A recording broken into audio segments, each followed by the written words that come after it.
Us tonight. Happy Valentine's Day, a little bit early, but our program tonight relates to Valentine's Day. So I think it's going to be very enjoyable. I want to let you know what's coming up. Our February Arts Alive concert will be Sunday, the 20th at 2 p.m. And it will be a Valentine concert. Maureen Christine is an award-winning concert vocalist, and she'll be joining us to sing romantic songs, love songs to keep us in the Valentine's mood, even though it'll be a few days after the fact. And she'll be accompanied by Michael Basin on woodwind instruments. It's a virtual concert, so sign up online just like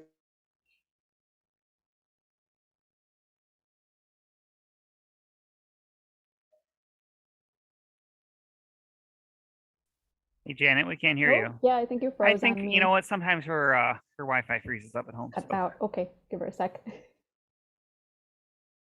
Or she's just frozen that way. Oh no.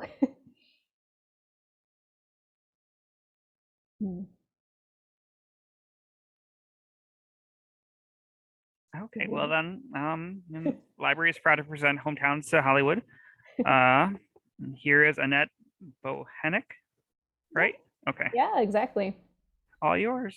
All right. Well, thanks so much. Well, thank you for the warm welcome here. It's a delight to be back to present for the Rolling Meadows Public Library. And especially for this evening, we're celebrating not only Valentine's Day in some capacity, but also looking at the topic of marriage and how it has been portrayed in films, as well as some impactful romantic related moments both on screen and off for Hollywood's, especially a very high profile and eagerly anticipated weddings and marriages throughout that special time for Hollywood. My name is Dr. Annette Bochenek. I'm a film historian. I'm also a professor at Purdue University, and I'm someone who has always been deeply interested in classic cinema. And when I talk about classic cinema, essentially it refers to what was also known as the golden age of Hollywood. And to put a time frame on that, it spans from roughly the silent era for movie making and runs through about 1960. And that period for filmmaking in Hollywood was considered special for a number of reasons, one of them being how the film industry ran at the time. It operated under a very different model than what we have today. And in addition to that, I think it's a wonderful thing that we're still talking about the power and the impact of some of these films and performances all these decades later. And certainly different artists are still being inspired by all of the on and off screen talents from this era. And above all, audiences are still entertained by these individuals from so long ago.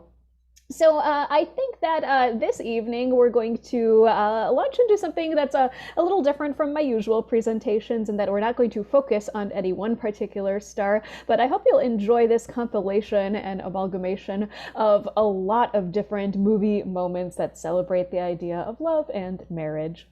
So I did want to briefly also mention what Hometowns to Hollywood is before we delve into our content for this evening. Hometowns to Hollywood is actually the name of a blog or a travel website that I started back in 2013, and it stems from this love that I have of classic Hollywood. And on this blog, I profile my trips to the different hometowns of classic film stars in pursuit of how their legacies are still honored to this day within their hometowns and beyond. So if there's a childhood home that still stands, maybe a museum in their honor, a film festival, statue, plaque, philanthropic effort even to which they contributed, all of that highly interests me and is documented on my website. So perhaps after the presentation, you could feel free to explore my website, hometowns2hollywood.com, and look for some of your favorite stars and how they're still remembered today. In addition to all that, I'm so excited to be able to connect with audiences like you who are also curious about cinema or film history, or even just tonight's subject in general.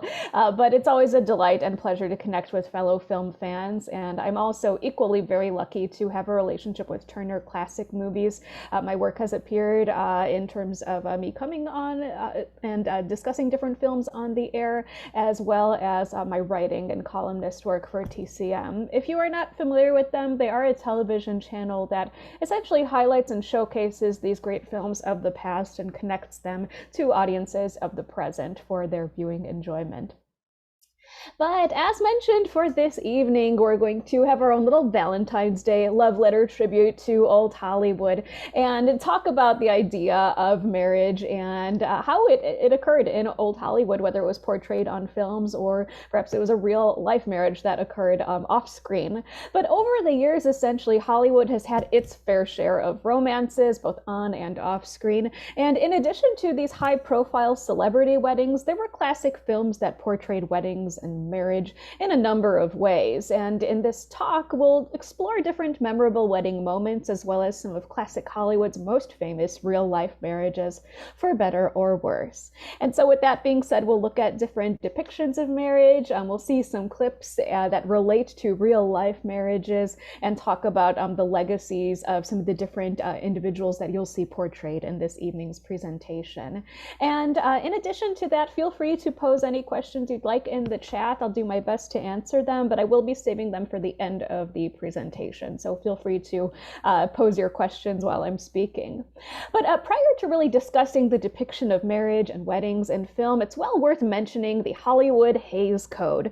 Essentially, pre-Code Hollywood was the brief era for the American film industry that occurred really between the widespread adoption of sound in films, and that occurred in about 1929, as well as the enforcement of the Motion Picture Production Code. Essentially, the code was sort of a morality clause for Hollywood and a set of censorship guidelines. It was also popularly known as the Hays Code and came about in 1934. This code sought not only to determine what could be portrayed on screen, but also to promote what were considered traditional values of the time. Among many other subjects, the Hays Code specifically mentioned treating the institution of marriage with special care. And in order for a film to be made, it would have to be approved by the censorship board. So of course, as attitudes would change over the course of time, the code would become less and less enforced, leading to more variation in the depictions of marriage. And whether it was on the silver screen or on Technicolor screens, the audiences were entertained with a variety of different wedding moments that were captured in films. Categorized, we'll look at about 5 different types of portrayals of marriage just to gain a sense of the many versions that tended to be portrayed in films. They could be categorized as the heartfelt, the serious, the shotgun, the spur of the moment, and the fairy tale. And each of these could really be used to complement films that ranged across a wide variety of genres. We can take a moment and look at one of the first examples, which is the heartfelt. In a film called Father of the Bride from 1950, Spencer Tracy narrates his entire experience of his daughter's wedding. This heartfelt approach works particularly well in romantic comedies, striking a balance between the humorous and the seriousness of reality. But it's definitely explored in other genres, such as romances and even family-oriented films. But let's take a look at this moment from 1950's Father of the Bride for the heartfelt. Kay overwhelmed me. She waited for the proper moment with the calmness of a general watching his forces deploy into battle. Buckley, on the other hand, had the haggard look of a man who had just completed a dangerous bombing mission.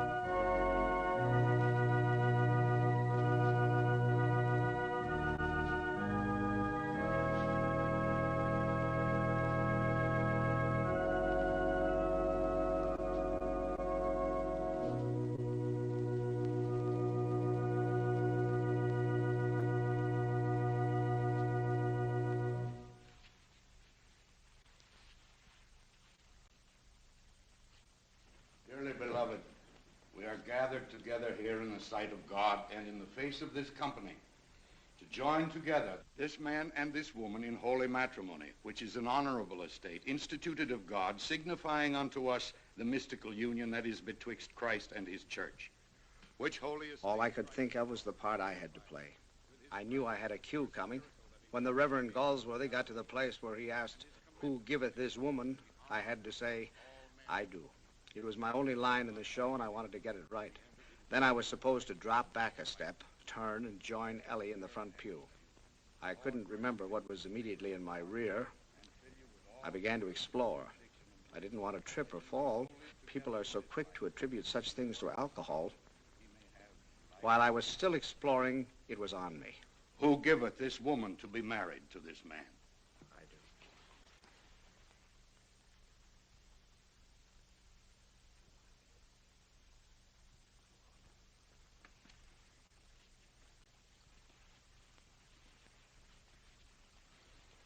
Who giveth this woman?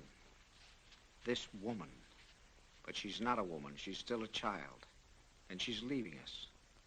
What's it going to be like to come home and not find her? Not to hear her voice calling, "Hi, Pops," as I come in. I suddenly realized what I was doing. I was giving up Kay. Something inside me began to hurt. So one of many tender, heartfelt moments throughout that film. Next up, we have the serious. And in the more serious depiction of marriage, here we have marriage exemplified as being a very big step that's taken by a couple, emphasizing the commitment that a couple makes to one another. While a couple welcomes joy and partnership, they also aim to face and overcome obstacles that come their way. And as seen in The Best Years of Our Lives from 1946, we see a perfect exemplification of this. We have the characters Homer and Wilma, who progress through their marriage ceremony looking forward to a bright future with one another and also being vulnerable with one another. Wilma and Homer support one another at all costs, particularly considering Homer's injuries from war. So here is a moment from The Best Years of Our Lives, 1946. Marching to thee, sweet love united for eternity.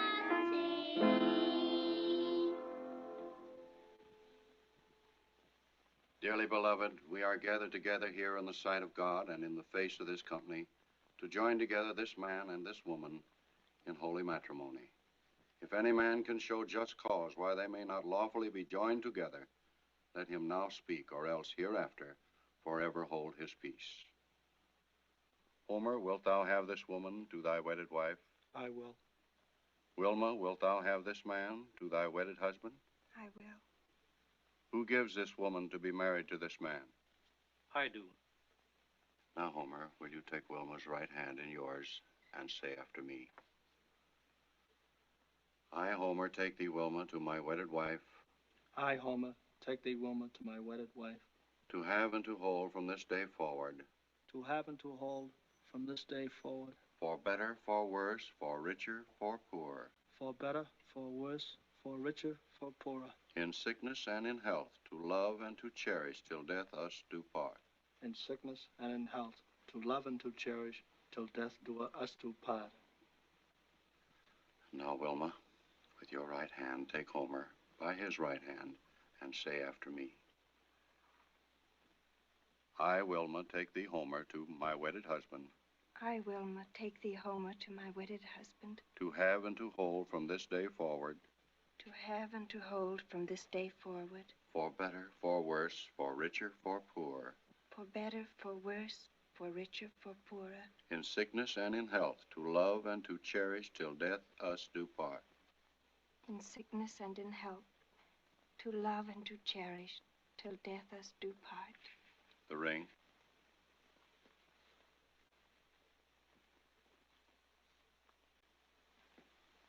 Place it on the fourth finger of Wilma's left hand.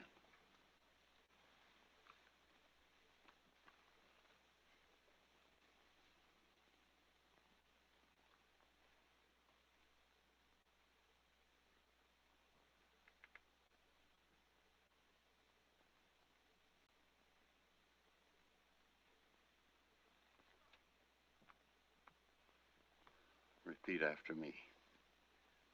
With this ring I thee wed, With this ring I thee wed,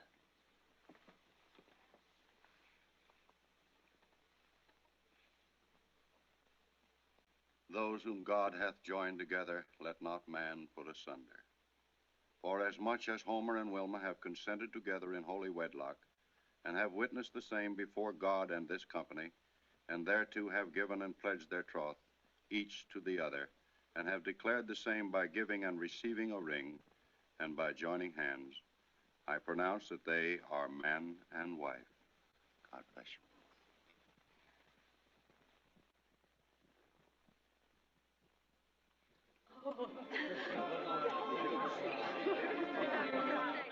So next up, we have the forced or shotgun wedding. This one seems to be a natural fit for dramatic films, but it is also pretty widely encountered in musicals and comedies. You can take this shotgun wedding sequence multiplied by 6 from Seven Brides for Seven Brothers from 1954. One thing we've got to know from our girls. Girls! Now, Reverend, what is it you want to know? We're all fathers here, and we love you, so don't be afraid to answer. A while back, I heard a wee babe crying in the house. Whose is it? Whose is it? Don't be afraid to tell. Mine!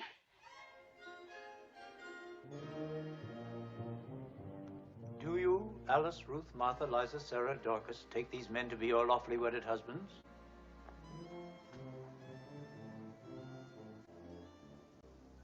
We do. And do you, Benjamin, Caleb, Daniel, Ephraim, Frankincense, Gideon, take these girls to be your lawfully wedded wives?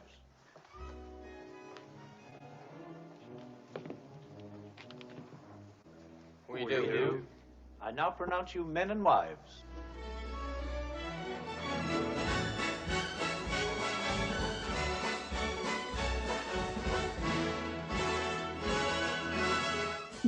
And next up, the spur of the moment. This is usually a fun surprise. Annette? Yeah. I'm sorry, there were a few comments in the chat. Somebody asked if it's any way to turn up the sound. And then another person asked maybe if you could point out the names of the actors and of the main characters when they're on the screen, if that's possible. Sorry to interrupt. Oh, no worries. Yeah. Movie clips I cannot make louder. They are as loud as they can go. So if you just adjust the volume on your computer, possibly, thank you. or see if that's a setting. But yeah, gosh. So I guess backtracking then really quick here. We did have the first sequence. So Father of the Bride was Spencer Tracy and Elizabeth Taylor. Really the leads in the scene. In addition, we had after that The Best Years of Our Lives. That was featuring different. Quite a few different individuals of note there. We have Dana Andrews, Teresa Wright, we have Myrna Loy and Frederick March as well. So there's quite a few there. And in the Seven Brides for Seven Brothers sequence, the key couple there is Jane Powell and Howard Keel, and they're supported by like 12 additional actors as well. But those are some of the core people that you saw in the clips so far. Next up, we also have the spur of the moment wedding. This is usually a fun surprise or a plot twist, and while it's namely spotted in zany screwball comedies, it also makes appearances in more dramatic films. We have one comedic iteration of a spur of the moment marriage occurring in the film The Philadelphia Story from 1940 during a planned wedding ceremony. One thing that is unexpected though in the film is a trade-off in the grooms. So in this next clip you'll see Katharine Hepburn and Cary Grant in their scene. One thing we've got to know from our girls. Sorry, backtrack here. There we go. Here's Katharine Hepburn and Cary Grant from The Philadelphia Story. Stop that music. I'm terribly sorry to have kept you waiting, but there's been a slight hitch in the proceedings. I've made a terrible fool of myself, which isn't unusual. And my fiancé that is, he thinks we better call it a day. And I quite agree with him. Peace, it's wonderful. Dexter, what next? 2 years ago, I did you out of a wedding in this house by eloping to Maryland. 2 years ago, you were invited to a wedding Just in this alone. house. Here, put this ring in your vest pocket. Don't have a vest. And hold in your hand. Which was very bad manners. Which was very bad manners. But I hope to make it up to you by going through with it now as originally planned. But I hope to make it up to you by going beautifully through with it now. originally and most beautifully planned. So if you just keep your seats for a minute, So if you'll just keep your seats a minute. that's all. That's all. Dexter, are you sure? Not the least bit risky, will you? You bet. You didn't do it just to soften the blow. No, Tracy. No, to save my face. Oh, it's a nice little Oh, face. Dexter, I'll be yours now. I'll promise to be yours. Be whatever you like. You're my redhead. You all set? All set. Best man? Honored, CK. Maid of honor? Matron of honor. Remember Joe Smith. Oh, how did this ever happen? You'd better tell Mr. Dutton to start the music. Oh, this can't be happening. It just can't. But come with me, Miss Imbray. Well, come on. Let's get in there, best man. Got the ring? Yeah, the way we're dressed, we look like a couple of stowaways. See you soon, Red. See you soon, Dex. And finally, we have the fairy tale. The fairy tale is a very typical portrayal that's in musical films as well as fantasy films, and these stories end with a picture-perfect ending. This stems from actually Shakespeare's tradition of comedy. In his day, a comedy was simply a story that ended happily and with a wedding. Characteristically, the main characters also make it alive, unlike his tragedies. But in this particular sequence, we have Fred Astaire and Audrey Hepburn celebrating the romance of their two characters in Funny Face from 1957 and getting a happy Hollywood-worthy send-off. Swonderful, Wonderful, marvelous, marvelous, that you should care for me. Soulful nice, awful nice, paradise, paradise. what I love to see. Made my life so glamorous. You can't blame me for feeling amorous. Oh, It's wonderful, marvelous, that you should care for.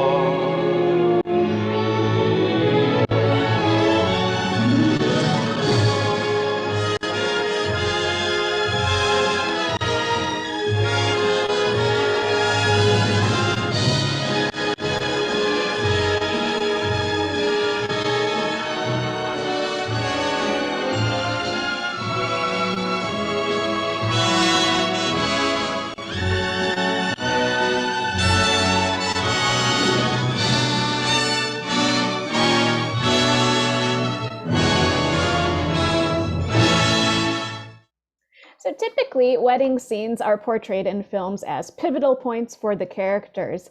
In other cases, it might only just be the beginning of the story. And though these wedding scenes that we've seen were impactful, whether they occurred at the beginnings or endings of many Hollywood films, highly publicized weddings would also have an impact upon the actual lives of film stars. We can take, for example, one of the earliest celebrity weddings, which was the marriage of America's sweetheart, Mary Pickford, to the King of Hollywood, Douglas Fairbanks. Their 1920 wedding was described as the marriage of the century, and they were referred to as the King and Queen of Hollywood.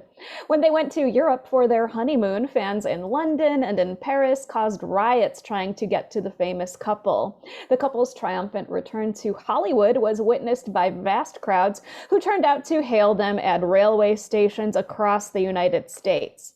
They were also the first celebrity couple to blend their names together, which manifested in their notable estate Pickfair, which was a combination of their last names.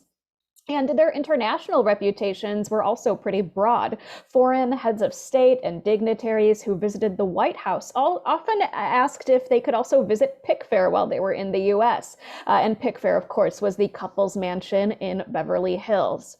The dinners, especially at Pickfair, became massive celebrity events. We had Charlie Chaplin, who was Fairbanks' best friend, was often present, and there were other guests too, including the likes of George Bernard Shaw, Albert Einstein, Helen Keller, H.G. Wells, Amelia Earhart, F. Scott Fitzgerald, Noel Coward, among many, many others. Unfortunately, the marriage did not stand the test of time. They did wind up divorcing in January of 1936, but but nonetheless, their marriage, their union as a Hollywood power couple is one that certainly stands out in Hollywood history. Decades later, another Hollywood couple would also draw inspiration from Pickford and Fairbanks, the couple being Lucille Ball and Desi Arnaz. They met on the set of a musical called Too Many Girls from 1940, and 6 months later they wound up marrying in that same year. They actually eloped in 1940, and 10 years later had their church wedding in 1950. So the photo you see on the left is Lucy and Desi when they eloped, and then the remaining two photos, the one on your right and the one in the center of your screen, are from their church wedding. Nonetheless, their careers would wind up reaching a major turning point about 10 years after their marriage. In 1948, Lucille Ball was cast as the character Liz Cooper, a wacky wife in the radio sitcom My Favorite Husband, which was airing on CBS radio. And that show was successful, so successful that CBS asked her to develop it for television, and she agreed to do so, but insisted on working with her real-life husband, Cuban bandleader Desi Arnaz. CBS executives, however, were reluctant, thinking that the public would not accept an all-American redhead and a Cuban as a couple. And CBS was also initially unimpressed with the pilot episode produced by the couple's own Desilu Productions company. The pair went on the road instead, with their pilot essentially staged and showcased in a vaudeville-style act in which Lucy plays a zany housewife wanting to get into Arnaz's show. And given the great success of the tour, CBS finally conceded and put I Love Lucy into their television lineup. During the course of the I Love Lucy show, Lucy and Desi did make 2 films together, one of them being The Long, Long Trailer, and the next one being a film called Forever Darling. The Long, Long Trailer from 1953 is the more comedic one in nature, and the 2 characters, Nikki and Tacy, played by Lucy and Desi, are very, very akin to the Lucy and Ricky characters that they would play on the I Love Lucy show. But in The Long, Long Trailer, they portray this couple, Nikki and Tacy, who are going to be married, and Nikki, played by Desi, is the rational one. He wants to save up money for a house, but Tacy dreams of starting off with their own home on wheels, a trailer. And here in this clip are some moments from their wedding reception before some of the major stresses and tensions of this comedy wind up taking hold. And for a while, I forgot all about the trailer.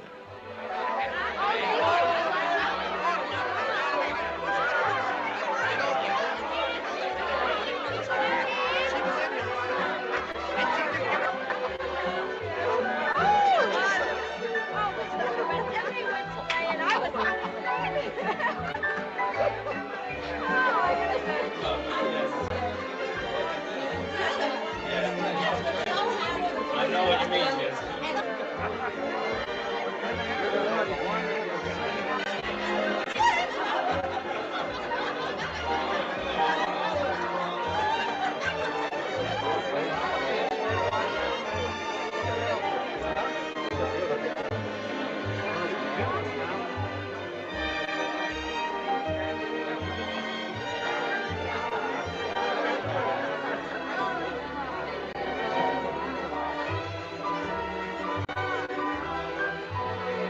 So I Love Lucy wound up leading to the Lucy Desi Comedy Hour, which was essentially an hour-long version of I Love Lucy, but heavy with guest appearances. Along the way, Ball created a television dynasty and achieved several firsts. She was the first woman to head a television production company by the name of Desilu, taking inspiration from Pickfair by combining, this time, first names, Lucy and Desi's names, and creating the Desilu name as a result. And Desilu and I Love Lucy wound up pioneering a number of methods that are still in use for television production today, such as filming before a live studio audience with a number of cameras. The 3-camera setup was quite popular for them, as well as the use of distinct sets that were adjacent to one another, making it easy for the cameras to move from set to set. So Desilu itself, though, produced several other popular shows, including the likes of The Untouchables, Star Trek, Mission Impossible, just to name a few. And the studio was eventually sold in 1967 for $17 million, about $130 million in today's terms, and merged ultimately into what is now Paramount Pictures. By the end of the 1950s, Desilu had become a large company, causing a good deal of stress for both Ball and Arnaz. After their divorce in 1960, Lucy wound up buying Desi's share and became very actively engaged as a studio head. But Lucy and her relationship with Desi didn't really end there. Until his death in 1986, Arnaz and Ball remained friends and often spoke very fondly of one another. In fact, Desi is quoted long after their divorce saying that "I Love Lucy" was never just a title. But without a doubt, making a marriage work in Hollywood could prove to be difficult. Film stars had heavily demanding schedules, which would often take them to destinations all over the map, with or without each other, making finding balance especially difficult. We can take Rita Hayworth, for example, who married her second husband, Orson Welles, during the run of his Mercury Wonder show. None of her colleagues knew about the planned wedding before a judge until she announced it the day before. The civil ceremony that took place had Rita wearing a pretty simple outfit. Essentially, she wore a beige suit with a ruffled white blouse and a veil. A few hours actually after they got married, they both had to go back to work. So Rita returned to work in Hollywood and Orson back to New York for his work on the Mercury Wonder show. And so essentially they wound up needing to communicate through letters and telegrams and phone calls during this period apart as a bi-coastal couple. They did have a daughter named Rebecca, but ultimately struggled in their marriage, with Hayworth saying that Welles did not want to be tied down. And in November of 1947, Rita was granted a divorce, and that divorce became final the following year.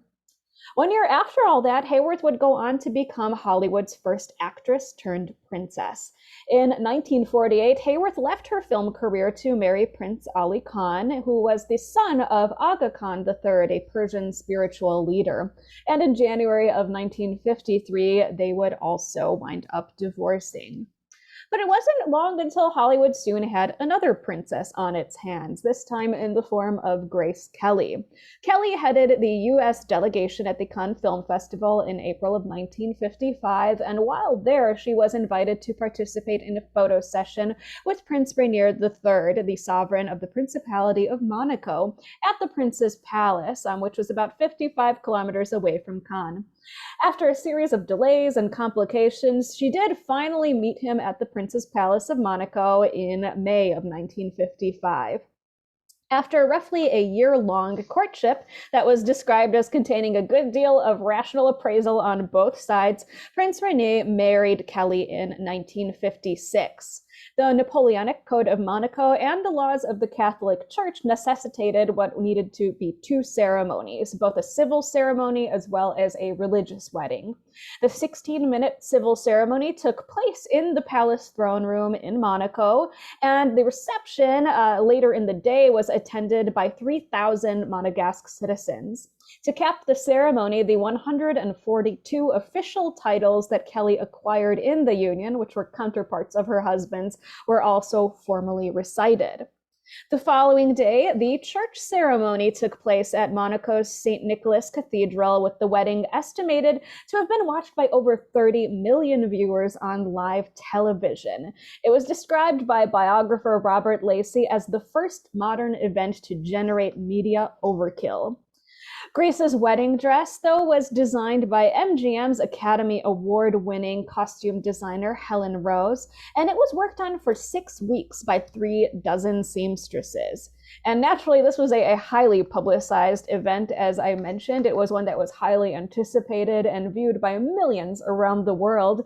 And so it was also very well documented, being a historical event and one that wound up crossing over into the arena of entertainment too, with Kelly, a popular actress, also making that crossover into the world of politics. There is a lot of newsreel footage and publicity surrounding this event, but what I have queued up for you is newsreel footage that covers Grace Kelly's wedding to Prince Rainier, and this was done and probably disseminated after the fact, after the wedding had occurred, and would typically be seen in a movie theater as essentially news footage, a special sort of short feature that focuses on just this event. So here are a few moments then from the newsreel coverage relating to Grace Kelly's wedding. After all the fever of publicity, the acres of newsprint, the fashion notes, and the jewel robberies, the great day approaches at last when Grace Kelly of Philadelphia, USA, will become the bride of Rainier, Prince of Monaco. Wedding gifts have come from all over the world. Gifts in gold and silver, jewelry and fine porcelain. Presents from kings and queens, presidents and commoners, movie magnates and millionaires. A pile of riches which look as though Aladdin had rubbed his lamp to furnish this fairy tale wedding. At the Opera House, Monegasques see Grace at her first public event as Rainier's wife. But she's still only half a princess. The civil marriage has been held privately, but the solemn cathedral ceremony is still to come. On the wedding day, the Mediterranean sun shines as brilliantly as anyone could wish when Grace arrives on her father's arm, past guards of honor from the visiting British, French, Italian, and American warships. A few minutes later, the bridegroom arrives.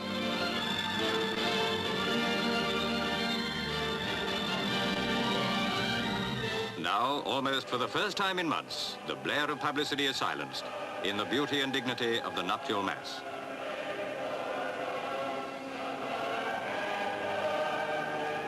The bride waits at the altar, and the bridegroom comes forward to join her. A quick smile from the prince, and the ceremony is due to begin.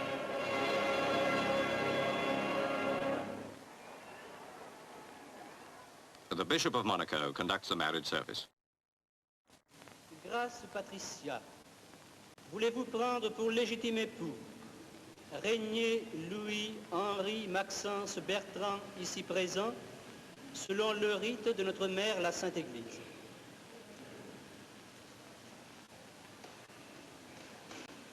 Ego conjunctum vos in matrimonium, in nomine Patris, et Filii, et Spiritus Sancti. Amen. Now comes the moment for the exchanging of rings. The bishop hands one to the bridegroom, who is a little nervous. Grace helps him put it on. Mr. and Mrs. Kelly watch as the young couple kneel to pray before receiving Holy Communion.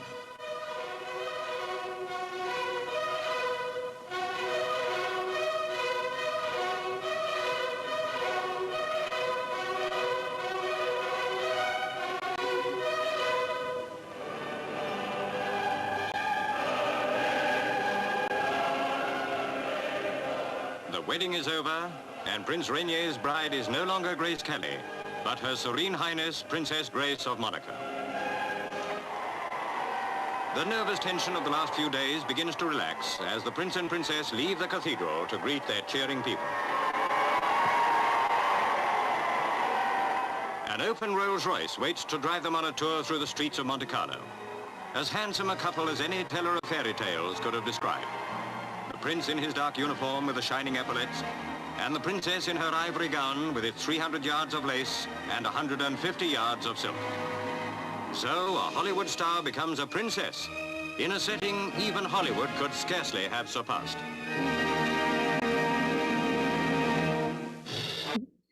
Now, the film High Society from 1956 actually featured Kelly's final role before she became Princess of Monaco. It was released 3 months after her marriage to Prince Rainier, and in the film, Kelly actually wears the Cartier engagement ring given to her by Rainier. They remained together all the way up until Kelly's tragic passing in a car accident.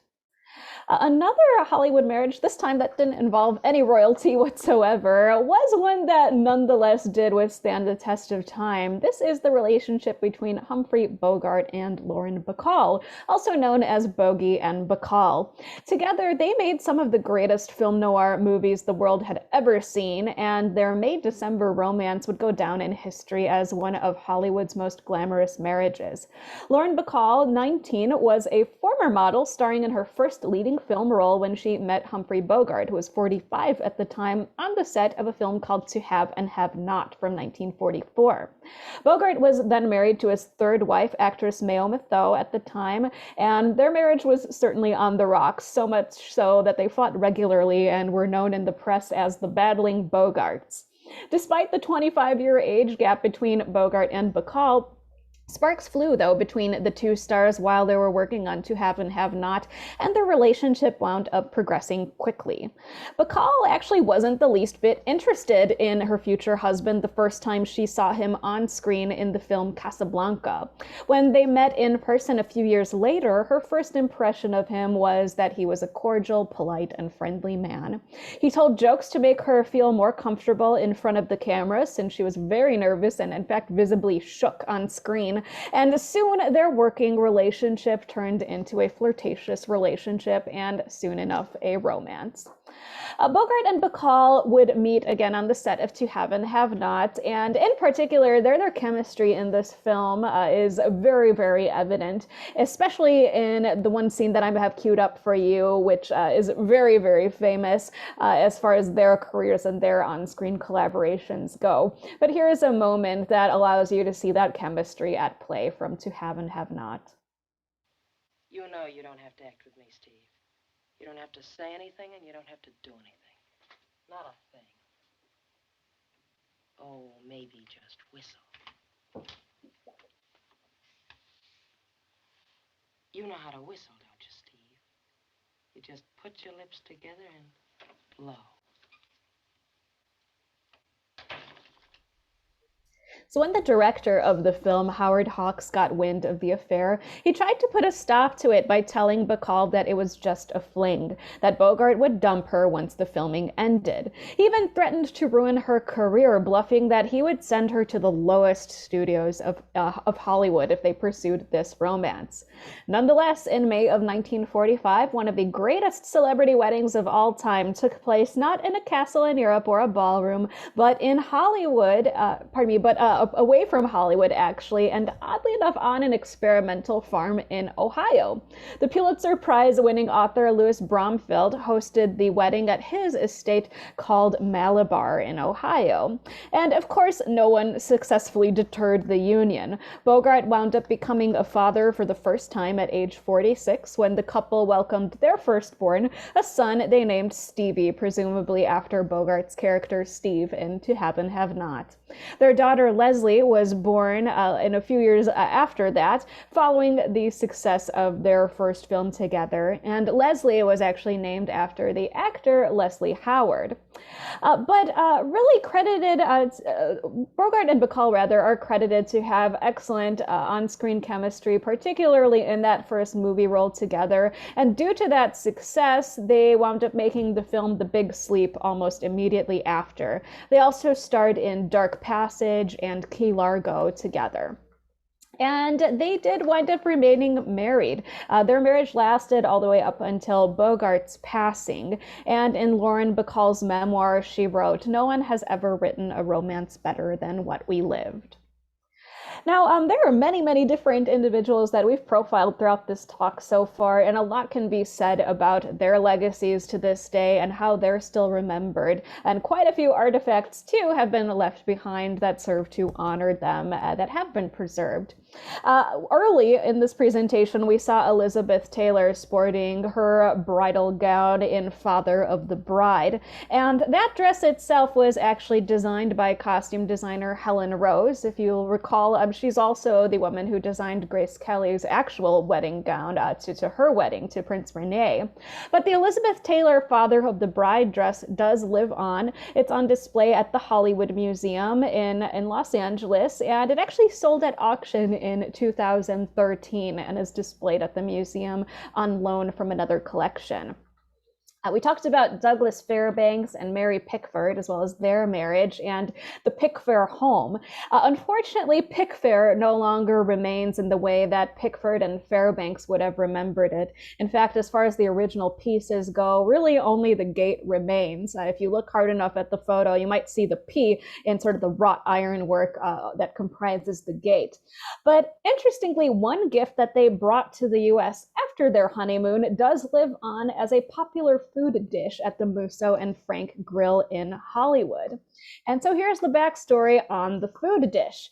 We actually have the fettuccine Alfredo dish that was invented by Chef Alfredo de Lello in 1914 for his then pregnant wife who had terrible morning sickness. She could actually stomach this, and in fact, it was also very delectable, so delectable that he wound up adding it to his restaurant's menu in Rome.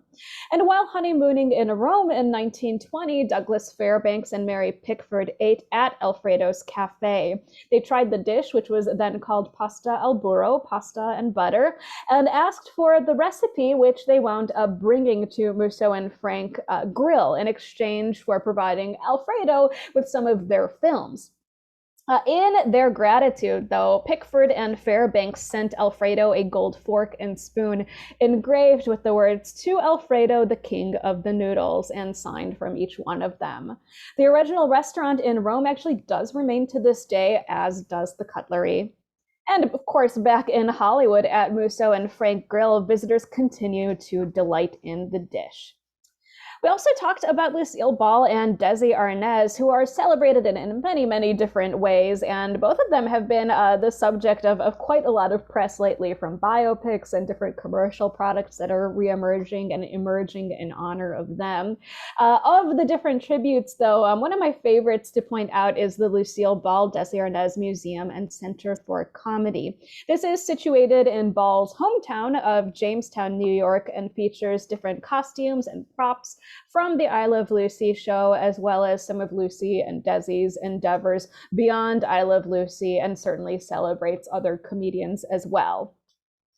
We also spoke quite a bit about Grace Kelly. Her wedding dress, luckily, also does live on. It doesn't see really the light of day very often. It is housed in the Philadelphia Museum of Art's Collection and Archives.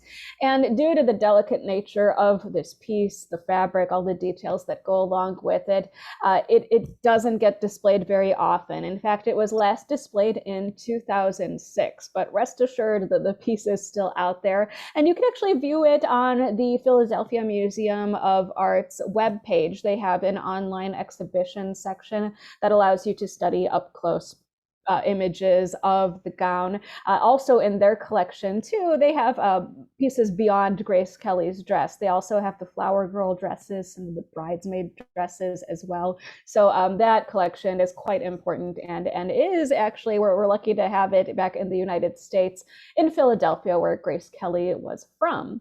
But you'll see in these photos just the details that you don't really see in the newsreel coverage. So I did want to point those out. Again, this was designed by Helen Rose, Hollywood costume designer, and you can see the ornate work. Again, there were many seamstresses that worked on this gown over the course of several weeks, and that work certainly shows in all the details and the lace work, the beadwork, etc. It's still a stunning, stunning piece to this day.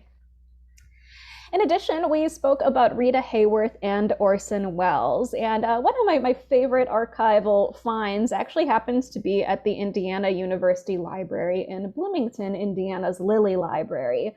They are lucky to have in their collection Rita Hayworth's makeup kit from this period in her life when she had married Orson Welles. The makeup kit, as you can see, does hold Rita Hayworth's name on the front, and it interestingly does hold a lot of products that she used. You can see her monogram is on the different canisters and bottles that are featured here. But interestingly too, we have in this makeup kit are several pockets within the material lining. And the librarians and archivists there were really excited to discover that those pockets were actually full of love letters from Orson Welles to Rita during this period. This is when they were together as like a bi-coastal couple, essentially. So it was a very hard perfect time for them to really start off their marriage this way. And Orson's letters certainly show it. They are very, very sentimental. They also have some artwork along the way that really expresses how much he loves and misses Hayworth. So there are many, many of these letters, but these are just some shots that that I really was really excited to read. So you can see this one was written just after a phone call. Orson writes, "Your call just came through and just makes everything just that much worse." And you can see he drew an eye crying, a tear, and his puddle of tears because he misses Rita. So a lot of really interesting artifacts that kind of come in this piece as well. As far as Bogart and Bacall too, the Malabar farm where they were married also does exist to this day. It still remains in the same place in Ohio, but it is marked with a historical marker. They do events and tours there as well. And you can see that they've done an excellent job preserving the actual estate and the property. In fact, in some of the actual wedding photos from Bogart and Bacall's marriage, you can match up the wallpaper patterns in the different photos that are there. You can also see the staircase where they were standing to pose for some of these photos as well. So it's really interesting to see those aspects of the original estate still preserved and still identifiable from historic photos. So with that being said, that takes me through this evening's presentation. I hope you enjoyed this talk this evening, that maybe I refreshed your memory on some of your favorite Hollywood stars and marriage and wedding moments. In addition, I hope that maybe you learned something new along the way. I did want to share my contact information. I do offer a monthly newsletter, so if you enjoyed this talk and want to see where else I'm presenting and on what subject, you can feel free to email me at abohenek01@gmail.com, and I can add you on to my Hometowns to Hollywood monthly newsletter. All of my talks are on the subject of classic Hollywood, so if you enjoyed this, I'm sure you'll find other presentations you like. In addition, my blog is one that I actively write for and maintain. It's hometowns2hollywood.com. So you can feel free to look up some of your favorite Hollywood movie stars and see how they're still remembered today in their hometowns and beyond, in addition to interviews, book reviews, film reviews, editorial pieces, etc. There's a lot there. And finally, I also have a book out, Hometowns to Hollywood Volume 1, which is available on Amazon at this point. So as promised, I did want to stick around and address any questions that maybe popped up in the chat. So if you have a question, that was a great time to type it into the chat feature, and I'll do my best to address it as best as I can here. So I'm just going to scroll through the chat really quick. Yeah, so did Grace Kelly speak French? Yes, she did wind up adopting the language since as Princess of Monaco, she did need to know the language. So yes, she did ultimately speak French. Yes, this program is being recorded, so you should be able to get a recording as well. Any other questions out there, though? I think those were the only ones I saw offhand. I'll stick around in case someone's mid-question, mid-typing.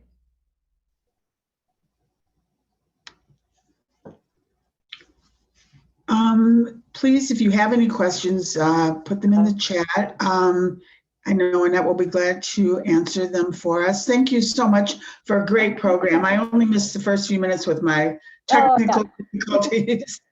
So I did see almost all of it, and I really enjoyed it. So thank you very much. Yeah, if you wanted to do your announcements, though, I know that you're back. Like, I don't know if you want to. Thanks so much. Good feedback. Thank you. Yes, and the video will be available. Mike's not still on, is he? I think it will be available through the website, so you can get it. I don't think it's available yet. Maybe in the next day or two. No, it'll be listed tomorrow morning on the program sign-up page. Excellent. Okay, thank you. Did you hear that, everyone? Tomorrow on the program sign-up page. Okay. Thank you, everyone, for joining. Don't forget to come to our concert or Zoom into our concert on the 20th. And I think I was cut off before because of my technical difficulties. We have a great program on Tuesday, February 22nd, about the quilts, pre-Civil War quilts that had the code stitched into these quilts to help the slaves go north through the Underground Railroad. Great speaker, and I think you'll enjoy it and learn a lot. So please try to come to that too. Okay, are there any other questions for Annette? So my email, it's all letters until the end there. It's abohenek01. Thank you.